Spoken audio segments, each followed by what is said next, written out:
Hello বন্ধুরা, আসসালামু আলাইকুম। আমি এখানে নিয়েছি আজকে 5 থেকে 600-র মতো কুমড়ো। তো কুমড়ো দিয়ে আমি আজকে নতুন একটা রেসিপি বানিয়ে দেখাবো। তো কুমড়োগুলো প্রথমে আমি গ্রেট করে নেব।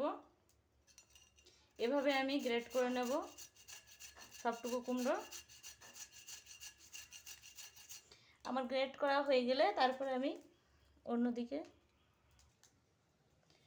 তো আমার সবটুকু কুমড়ো করা হয়ে গেছে। এবার আমি এটাকে একটা বাটির ভিতরে নিয়ে নেব।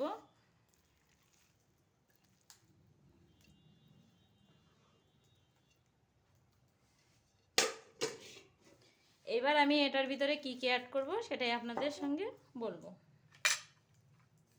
এবার এতে অ্যাড করব আমি 2টা পেঁয়াজ,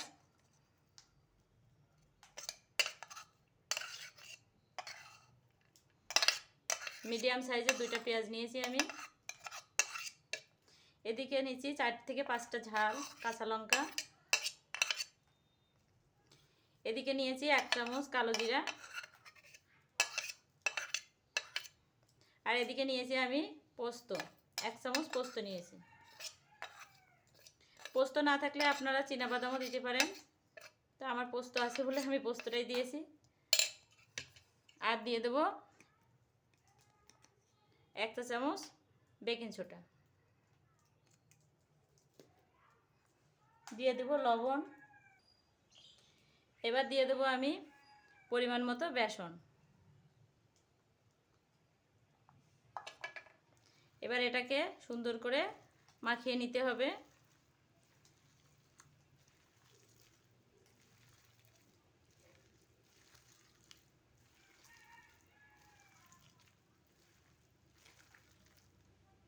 বেসনটা দিলে এটা আটালো ভাব হবে, তখন এর ভালো হবে। এবার এটা আমার মাখানো হয়ে গেছে। এবার আমি এটাকে ভেজে নেব। এবার আমার তেলটা গরম হয়ে গেছে, আমি একটা একটা করে এভাবে দিয়ে দেব।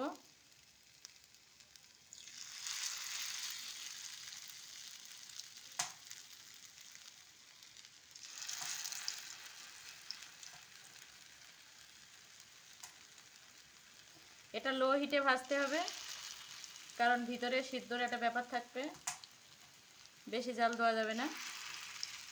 তো বন্ধুরা, আপনারা এইভাবে আপনারা পুনরায় সবগুলো বানিয়ে নেবেন। আমি কিভাবে দিচ্ছি সেটা আপনারা দেখে নেবেন।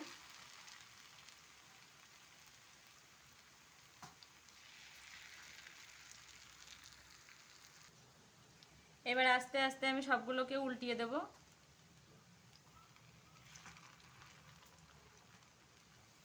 এভাবে আস্তে আস্তে একটু উল্টাবেন আপনারাও, কারণ কুমড়ো নরম, সে তো সবাই জানি আমরা।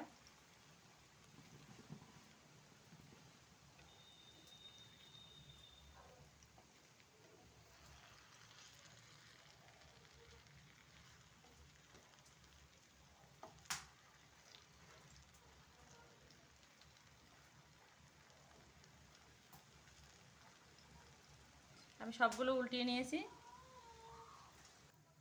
আমি সবগুলো তুলে নিয়েছি, আর এভাবে আমি ভেজে নিয়েছি। তো এবার বাকিগুলো আমি এভাবে ভেজে নেব, সঙ্গে থাকুন।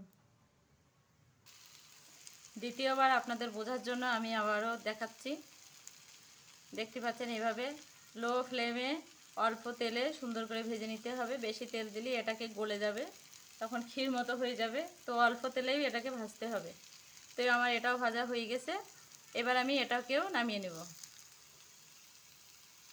দেখতে পাচ্ছেন সুন্দর একটা কালারও এসে গেছে। তো এবার আমি এটাও এক এক করে নামিয়ে নেব।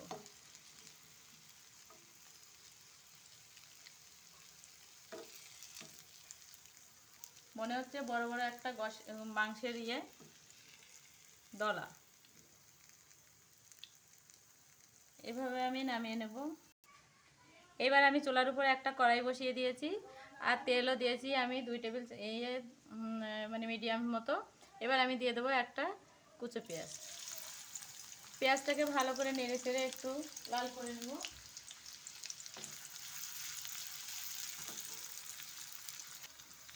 পেঁয়াজটা আমার একটু লাল লাল হয়ে গেছে। এবার আমি দিয়ে দেবো 1 চা চামচ লবণ, আর দিয়ে দেবো 1 চা চামচ আদা বাটা, রসুন বাটা। তো এবার এটাকে ভালো করে নেড়ে চেড়ে নেব।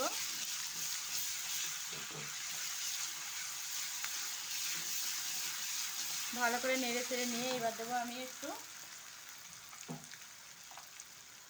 1/2 চা চামচ দেবো হলুদ গুঁড়া, 1/2 চা চামচ দেবো ধনিয়া গুঁড়া, আর 1 চা চামচ দেবো লঙ্কা গুঁড়া। তো লঙ্কা গুঁড়া এটা দেওয়া যাবে না, ঝাল হয়ে যাবে, আমি দেব কাশ্মীরি লঙ্কা গুঁড়ো। এবার এই মশলাটাকে আমি ভালো করে নেড়ে চেড়ে নেব। নেড়ে চেড়ে একটু জল দেব।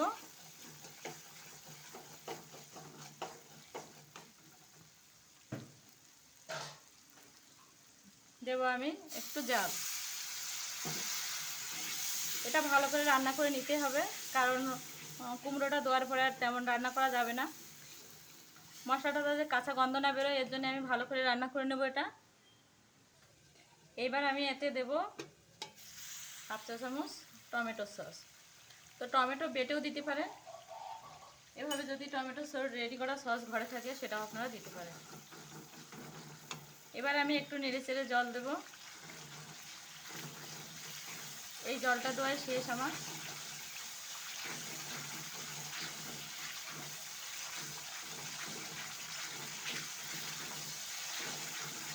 এবার আমি 1 মগ জল দেব।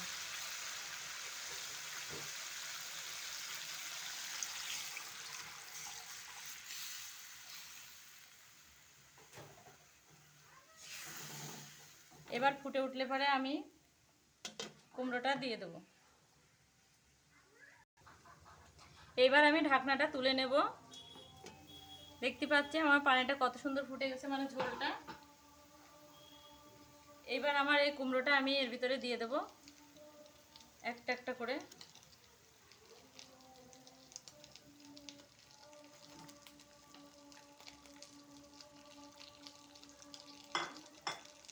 এবার এটা বেশি নাড়াচাড়া করা যাবে না, আলতোভাবে এটাকে একটু ঘুরিয়ে ফাড়িয়ে দিতে হবে।